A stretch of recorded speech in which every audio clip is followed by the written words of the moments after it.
என்னாச்சு? அவசரமா பார்க்கணும், மீட் பண்ணணும்னு சொல்லிட்டு இருந்த. என்னாச்சு, ஏதாவது பிரச்சனையா? நேற்றுக்கு என்ன பொண்ணு பார்க்க வந்தாங்க தெரியுமா? உனக்கு ஒரு 1000 கால் பண்ணியிருப்பேன். எங்க போன நீ? அதுவா, நேத்து சின்ன ஒரு பார்ட்டி. பார்ட்டியா? என்ன தண்ணி அடி பார்ட்டியா? அப்படி கேட்டா லைட்டா. உன்கிட்ட நான் என்ன வேணாலும் அட்ஜஸ்ட் பண்ணிக்கலாம், ஆனா இந்த தண்ணி அடிக்கிறது மட்டும் என்னால அட்ஜஸ்ட் பண்ணவே முடியாது. நீ நினைக்கிற மாதிரி நான் பரம்பரை குடிகாரன்லாம் இல்லடி. ஃப்ரெண்ட்ஸ் குடிக்கும் போது லைட்டாக கம்பெனி மட்டும் கொடுப்பேன்.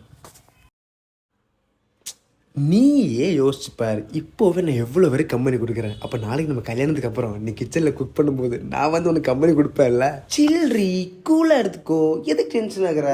ஓ அப்படியா? ஆனா அது மட்டும் நடக்காது. ஏன்? ஏன்னா நேற்றுக்கு என்ன பொண்ணு பார்க்க வந்தாங்கன்னு சொன்னேன்ல, அவங்களுக்கு நான் ஓகே சொல்லிட்டேன். யார் பழியோ யார் பிழையோ யார் வெச்சா டேய், இதுக்கெல்லாமா கோபப்படுவ? என்னது?